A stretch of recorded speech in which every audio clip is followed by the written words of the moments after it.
जैसे एक शूरवीर योद्धा सामने से वार सहकर कदम आगे बढ़ाता है, ऐसे तुम्हें वीर योद्धा की तरह चलना होगा।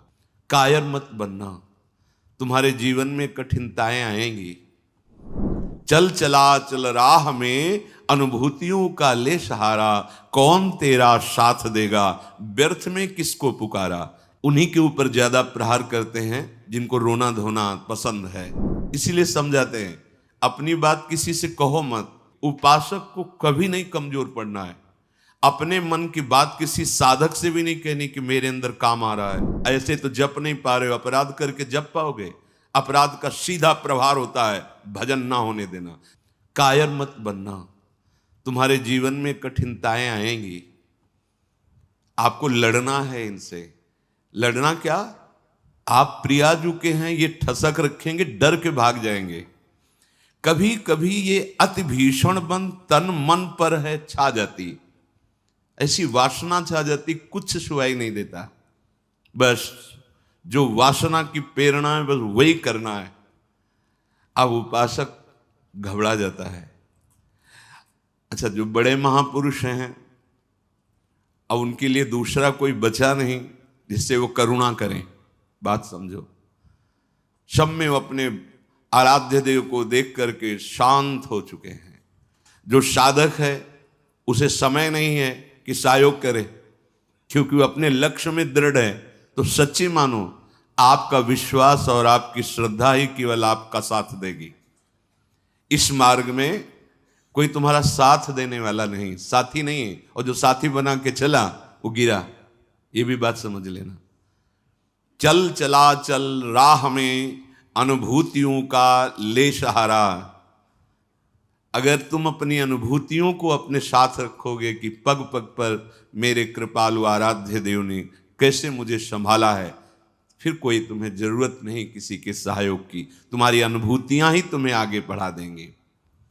चल चला चल राह में अनुभूतियों का ले सहारा, कौन तेरा साथ देगा व्यर्थ में किसको पुकारा। इस मार्ग का साथी केवल हरि का भरोसा, हरि का बल है। जो निराश होकर के रोने लगता है, ये भेड़िए की तरह है और बालक के ऊपर ही इनका प्रहार होता है। वयोवृद्ध या ज्ञान वृद्ध के ऊपर भेड़िए का प्रहार नहीं होता। ये काम क्रोधादि उन्हीं के ऊपर ज्यादा प्रहार करते हैं जिनको रोना धोना पसंद है। किस बात के लिए, मुझे ये चाहिए, मुझे ऐसा, मुझे रहा नहीं जा रहा, मुझे सहा नहीं जा रहा, मेरे से भजन नहीं हो रहा, मेरा मन नहीं। तुम मन हो, तुम तन हो, तुम भोगों के अभाव से ग्रस्त हो? नहीं नहीं, भूल मत करो। जो निराश होकर रोने लगता है उस पर ये विकार हावी हो जाते हैं। इसीलिए समझाते हैं अपनी बात किसी से कहो मत, क्योंकि नासते विद्यते भावो ना भाव विद्यते। इनकी सत्ता ही नहीं है काम क्रोध लोभ की। जब आप इनकी सत्ता देते हैं, स्वीकार करते हैं, तो ये आपके ऊपर हावी होते हैं। सच्ची अगर सत्ता ना दे तो इस समय नहीं दे रहे हो सत्ता, कौन सा विकार आपके ऊपर चढ़ा हुआ है। अभी आप उनका चिंतन करें, उनकी सत्ता दे तो अभी जिस विकार का चिंतन करेंगे उसी विकार से ग्रसित हो जाएंगे। जो कमजोर अपने को महसूस करता है, देखो दैन्यता भगवत मार्ग की वो अलग बात है, लेकिन विकारों के लिए कमजोर होना ये भगवत मार्ग के पथिक का लक्षण नहीं है। सहना ही तो है ना, भोगने के बाद तो और डबल सहना होता है। तृष्णा होती और कामना होती, दोनों। जब तक भोगा नहीं तो केवल कामना थी, और जब भोग लिया तो उसकी तृष्णा भी साथ है, तो जलना तो पड़ेगा। तो ऐसे जो भयावह दृश्य उपस्थित कर रहा है मन विकारों को लेकर के, उपासक को कभी नहीं कमजोर पड़ना है। अपने मन की बात किसी साधक से भी नहीं कहनी कि मेरे अंदर काम आ रहा है, मेरे अंदर ये विकार। बिल्कुल उनकी सत्ता नहीं देनी। तुम्हें परेशान नहीं होना, तुम्हें दुखी नहीं होना, तुम्हें रोना धोना नहीं है। अब सहा नहीं, मार देंगे, पक्का मार देंगे, भागना पड़ेगा। ये वीरों का मार्ग है। हो भयभीत छोड़कर साहस, जो कापुरुष भाग जाता। कापुरुष कहते हैं कायर पुरुष को। इस मार्ग से कि अब हम नहीं, अब हम भोगों के लिए जा रहे हैं, तो जाओ। क्या आगे लिख रहे, भाग न पाता। गिर पड़ता हो, बुरी तरह कुचला जाता। ये विकार उसका नाश कर देते, फिर रास्ता नहीं रह जाता। जो चढ़ाई का भगवत मार्ग का बहुत बहुत बहुत भयभीत करने वाली ये बात है। अगर भगवद आश्रय छोड़कर भोगों में आप चले गए तो देखो, धाम छूटा, प्रिया जो छूटी, नाम छूटा। ऐसे तो जप नहीं पा रहे हो, अपराध करके जप पाओगे? अपराध का सीधा प्रभाव होता है भजन ना होने देना। जैसे कोई सोचे कि हम मनमानी आचरण करेंगे, गुरु आज्ञा उल्लंघन, शास्त्र विरुद्ध, और फिर मंत्र जप लेंगे, भजन कर लेंगे। बिल्कुल नहीं। एक बार भी निज मंत्र स्मरण नहीं कर सकते, एक बार भी आप भगवत स्मरण करने का अधिकार नहीं रख सकते। पापवंत कर सहज स्वभाव, भजन मोर ते भाव न काऊ, जो पे दुष्ट हृदय सोई होई, मोरे सन्मुख आओ की सोई। लड़ना है, बड़ो ही कठिन है भजन ढिग ढरिबो। जैसे एक शूरवीर योद्धा सामने से वार सहकर कदम आगे बढ़ाता है, ऐसे तुम्हें वीर योद्धा की तरह चलना होगा। कायर पुरुष की तरह भाग कर जाओगे तो कुचले जाओगे, और अगर धैर्य पूर्वक रहोगे तो कह रहे हैं, पर जो कर विश्वास ईश्वरी बल पर, सम्मुख डट जाता। अब तुम मरना है, चाहे जितना कष्ट हो, मृत्यु से भयानक कोई कष्ट नहीं होता। अब मुझे श्री जी की प्राप्ति करनी है, जितना दुख चाहो प्रभु आप दे लो, आप दे लो, छूट है आपको, जितना दुख चाहो। इतना तुम्हारा सोचना होगा कि दुख भाग जाएंगे, कोई दुख छुएगा नहीं तुम्हें। उससे डर वे भाग छूटती नहीं, दुखी वो हो पाता जिसने निश्चय कर लिया कि अब सारे दुख मुझे भोगने हैं, पर हम प्रियाजू को, प्रियाजू के नाम को, प्रियाजू के धाम को, प्रियाजू के चरणारविंद की उपासना को कदापि नहीं छोड़ सकता। कुछ भी हो जाए सब डर जाएंगे, काम क्रोध लोभ मोह मद मत्सर, पर हम कायर पुरुष जैसा आचरण कर बैठते हैं। गलती हो जाती है कि हम विषय सेवन में ही शांति का अनुभव करना चाहते हैं। हम चाहते हैं अगर हम ये विषय सेवन कर लें तो हृदय शांत हो जाएगा, जलन मिट जाएगी, कुचले जाओगे, परमार्थ से बहुत दूर कर दिए जाओगे, आपको पता ही नहीं चलेगा। माया का खेल ऐसा है, पता थोड़ी चलता है कि हम भ्रष्ट हो गए, पता थोड़ी चलता है कि हम इतने नीचे उतर गए। जब कोई महात्मा आपको दर्शन कराएगा कि आप कितने नीचे गिर गए, तब आपको पता चलेगा। गिरते समय पता नहीं चलता। माया का ऐसे ही भक्ति का खेल है, चढ़ते समय पता नहीं चलता कि कितनी ऊंचाई पर आप चढ़ते हैं। जब गुरु कृपा से कहीं ऐसे द्वंद्व उपस्थित होते हैं और उन द्वंद्वों पर आपका हृदय विचलित नहीं होता, तब पता चलता है कितनी कृपा भक्ति की है कि हमें इस ऊंचाई पर बैठाल दिया कि मान अपमान, लाभ हानि, दुख सुख, ये हमारे ऊपर कोई प्रभाव नहीं डाल पा रहे। पर ये डट वही सकता है जिसने अपने जीवन का लक्ष्य निश्चय कर लिया है। श्रीपाद कह रहे, राधा दास्य, मुझे श्री जी चाहिए।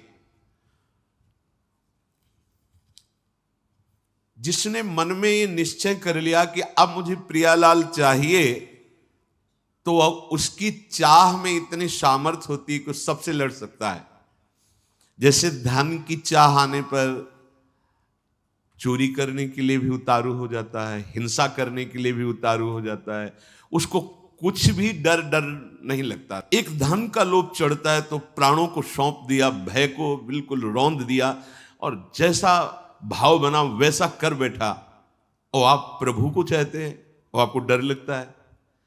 आप परम धन श्री लाडली जी के गोरे चरणारविंद की प्राप्ति करना चाहते हैं, तो अब अपना अधिकार, अपना पन, अपना महत्व श्री लाडली जी के चरणों में। हे प्रभु, हे प्रिया जी, ये प्राण, ये तन, ये मन आपको समर्पित है। अब जैसा जी चाहे वैसा आप करो। यही है सुदृढ़ योद्धा भगवत मार्ग का। अपना अस्तित्व, अपना महत्व, अपना जीवन जब तक जीवन धन के चरणों में समर्पित नहीं करोगे, तब तक जो स्वामी श्री हरिदास जी महाराज कह रहे हैं, ज्यों ज्यों राखत हो त्यों त्यों रहियत हो हरि। जैसे आप रख रहे हो मैं राजी हूं उसी में, जोई जोई प्यारो करे। ये सिद्धांत, ये रोना धोना नहीं। ये जैसे कभी कभी उपासक वहां प्रश्न कर देते हैं जाके, भजन में मन नहीं लगता, हमें लगता है हम इस मार्ग में चल नहीं पाएंगे क्या? आप चल रहे हो या गोद में बैठे हो? पहले निश्चय करो। यदि चल रहे हो तो इतनी टांगों में दम नहीं है कि ये चढ़ाई तुम चढ़ पाओगे।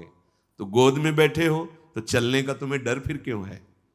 श्री हरिवंश प्रताप नाम नौका निज खेवक, भवसागर सुख तरत निकट हरिवंश जो सेवक।